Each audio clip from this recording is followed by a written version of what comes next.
recipe. Everyone always raves about Mary's lemon drizzle cake recipe, but this is Lily Lemford's recipe, okay? And I've got my really cool scarf. This is my great nana's, but it's really pretty. I like it. And I've already preheated the oven, 180 degrees, and I've greased and lined the tin. I've greased it properly, thoroughly, because it's because of all the sugar, it gets all sticky and stuff, and we don't want that. I'm also going to be adding something extra. Blueberries. Blueberries are so good in lemon drizzle cake, so I'm going to be adding a handful of those, but you don't have to. That's what I'm going to be doing. I have my recipe here, and I've already zested the lemon. And then I'll juice it as well. I'll show you. Zested the lemon, and then I used, where is it? One of these, which is a zester. And then you get little curls of lemon zest, which I'll then be putting on top of the cake. But it's just the lemon zest going into the cake. It actually doesn't call for any lemon juice going into the cake, but I'm going to do it anyways because I'm a rebel. Actually, like spring now, and it's feeling like it. 17 degrees the other day. I mean, I've got a hoodie on. 17 degrees the other day, and I was out working, and it was so warm. It felt so weird. And it's going to get even hotter than this, which I'm not looking forward to because I can't stand the heat, as you can tell by the fact that I literally have like glare on me with the slides, like my arm just disappears. I don't think there's many hips on this. But it's going to be even hotter, and then I'm going to be breaking out in hives and having heat strokes and stuff while working outside. I chose the perfect career. 2 lemons, and then I'll just use half of the lemon juice. Just it. Use a fork. I don't know if oh no, I just spilled some. I'm so glad I don't have any cuts on my hands. Usually I do this and I've got little cuts on my hands. And it stings. I just spilled some lemon juice. Okay. The best way to juice a lemon is get the half, put a fork in, and then while you're squeezing it, you wiggle it. And it's the best way to get all the juice out. I was thinking about doing possibly like basics. Like if you watch Binging with Babish's basics of like techniques and stuff that I don't even really think about anymore, but might be helpful for some people if they're starting out baking. Or like the simple things to make, like when I did pastry, like how to make short crust pastry, and things like that I guess I don't really think about anymore, but could be helpful for some people. So let me know. I'm also going to be doing a little mug cake recipe soon because Elijah at college was talking about his, and I was like, oh yeah, I make a really good mug cake because I've got a microwave, which is the main reason. I don't know if you guys know this, I got the microwave as a Christmas present a couple of years back. My parents are really cool. I'm just kidding. I didn't technically ask for it, but I didn't think they actually would get it for me. And so I make mug cakes in it. But I haven't made a mug cake in ages, and I kind of feel, because it's very chocolatey, I have to be in the mood for a mug cake. But I'll make that recipe at some point. I'm taking 7 ounces of butter. What have I been watching recently? Watched True Grit and 310 to Humour because I'm preparing for a Wild West D campaign in the summer. We had our last session of the current campaign last Friday, which is very sad, but I put a lot of effort into the character. It's lots of fun, it was very good. Henry was an amazing DM, but I'm the next DM, and I'm looking forward to it. I've got golden cards of sugar. I actually did proper sugar for this. You guys, you wouldn't believe it. What did I make the other day? I made a couple of things. Oh, I made a Victoria sponge, and I made some cookies, but I was using demerara sugar. And demerara sugar is very coarse, like it's big grains of sugar. I've got 7 ounces of it. Yeah, 7 ounces of this. And sometimes it doesn't always like melt all the way in bakes, so it can be a bit crunchy, especially in cookies because you don't bake cookies for very long. Cake's not so bad, but it does sometimes make it a little bit denser. So you're supposed to use golden cast sugar, which I'm actually using today because I asked my mum to get it for me. Just for today, because my grandparents are coming over this afternoon, so I thought I'd make it and then we can have it together. Okay, I'm just beating together the butter and sugar until it's nice and light and fluffy. And then I'll be adding more of the wet ingredients, which will be lemon juice and eggs. Nice and fluffy. Hello, Father. Hello. Try to understand.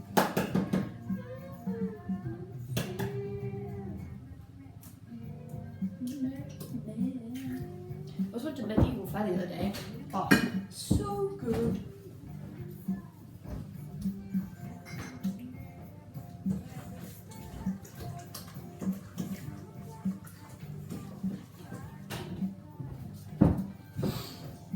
It feels weird talking because I've got people on the other side of doors, but it still feels weird. Went to Medieval Fair the other day with Charlie from college, and it was really cool. It was in Glastonbury, and I've never been to Glastonbury before, but it was really lovely. It was like super, like everything there was really like witchy, and they had all these little trinkets and stuff, and there bought some really nice things. I bought some card and bought some scrap leather to make sheets out of and stuff. I beat those with some lemon juice. The rest of it needs for the glaze on top. That's good.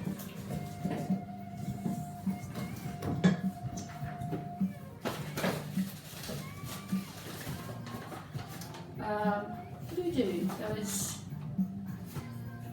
say javelin, it's jousting. Jousting and sword fighting, they did reenacting battles.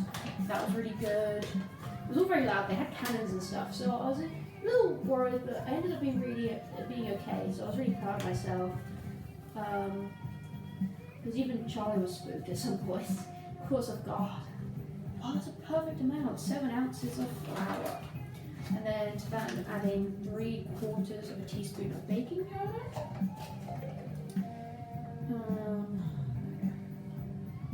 And then I'll also be adding the lemon zest and the blueberries in at the same time because the flour stops it from sticking. Stops the blueberries from sticking to each other and the zest from sticking to each other. Jeez Louise, these blueberries are massive. Look at that. Don't be, my hands are also huge. That doesn't look as, what do I compare it to? Scissors. Big blueberry. These are reduced. Some of these aren't as nice as other ones. And I'll rinse them a bit, but you don't have to be as worried about it because they're going in the oven at a very hot temperature. Oh my god. Look at that one. Beasts. I'll pick the squishy ones because those are okay just to put in baked goods. But look how massive these are. I don't even need that many. Quick rinse. Rinse. Wash your fruit. I also sent an email today to The Guardian, the newspaper, because I read that they had an article on how to garden on a budget. I'm gonna fold this in. How to garden on a budget, okay? Which is a very good topic to talk about. You know, people like gardening, especially because it's spring and people picked up gardening hobbies in lockdown and stuff. But they promoted growing bamboo in your garden, which, if you don't know, is not necessarily bad. But they said, you know, it's good to grow because it grows very fast. Yeah, It grows very fast in terms of it will take over your entire garden and your neighbour's garden, okay, because of how fast it grows. It's ridiculous. It grows like nothing else. It also isn't native, and it's not technically listed as an invasive species, but it's still just not great because it's not native. The wildlife here isn't used to having it everywhere, so it's not the best thing to have in your garden. Like, it recommended grasses and stuff, but bamboo is not grass that you should have in a British garden. It just doesn't work. And then they also promoted buying cheap seeds, which, yes, cheap seeds, great. Get them from your supermarket, get them from Poundland, get them from wherever. But they said to buy them from Amazon. And I use Amazon. I admit, okay? But when you're a giant corporation, like, not corporation, company, like The Guardian, and the majority of people who buy The Guardian are, like, middle class. And considering there's so many other options, and you're talking about creating a green space, something that, like, is dependent on the quality of the environment, why would you say to use Amazon when it's such a huge corporation and their environmental impact is massive? Why would you say to use them instead of talking about going to your local shop? Just, I know the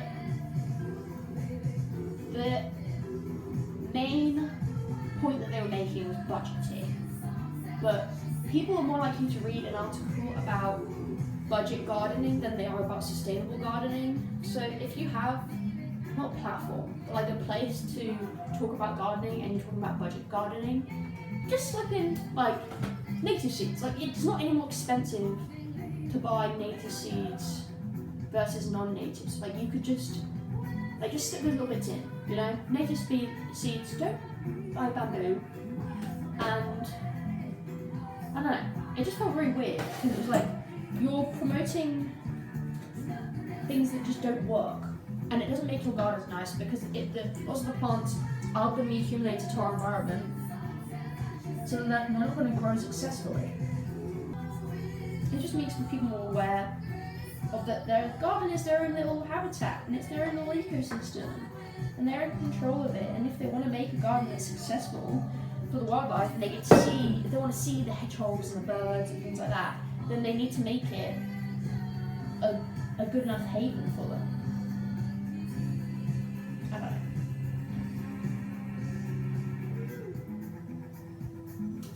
Doesn't help that I told Henry today. When I was 8, when I was in year 2, we were learning about the meadows, the water meadows in Bradford, and we were learning about them. They wanted to build houses on it. So I wrote a letter to the Queen, the infamous environmental politician, about it, urging her to do something, and I got a response from her office, and she sent it to an MP or something. And I'm not saying that I stopped it from happening, but it didn't happen. So 8-year-old Lily might have saved the day. Just kidding. This is going to go in the oven. It's so lovely. There's blueberries in it. You can't really see. There's one there. This is going to go in the oven for 30 to 40 minutes. I'm going to check it. Oh, there's a pan in there. I'm going to check it at 35 minutes actually. And then, oh no, there's something in the pan. I should hit it.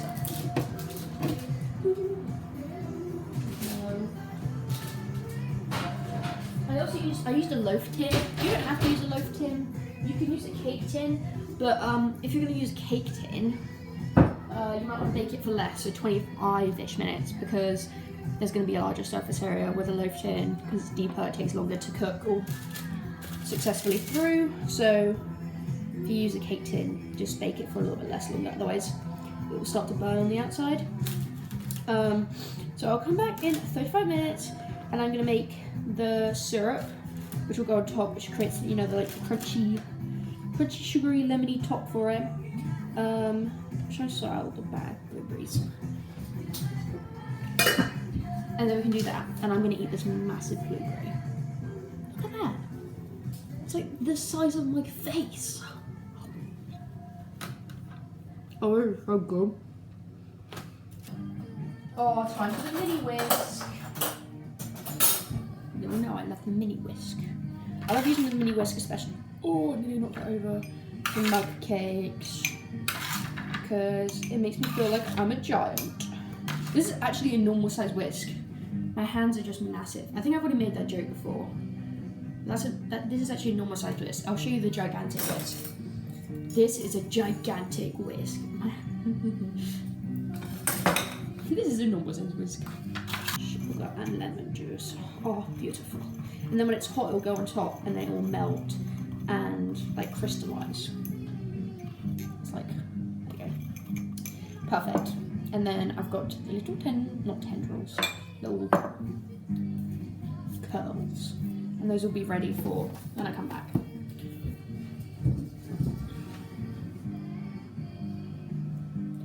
See you in a bit. Oh God, no. Ow. The cake is done. It took the full 40 minutes. I'm now just gonna take my fork and stab into it. Stab, stab, stab. I may have cooked it a little bit too long, but it was still gooey when I last checked it. Okay, stabbed it all over, and then I can pour a syrupy sugar all over it. And I'll let it set in the tin.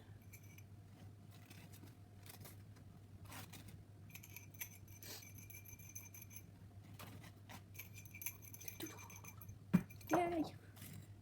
Swish, swish, swish. Spread it around. And then, once that's set, I'll put all the leftover lemon zest on top. And then it'll all be ready for a couple of minutes. Oh! Have a nice week.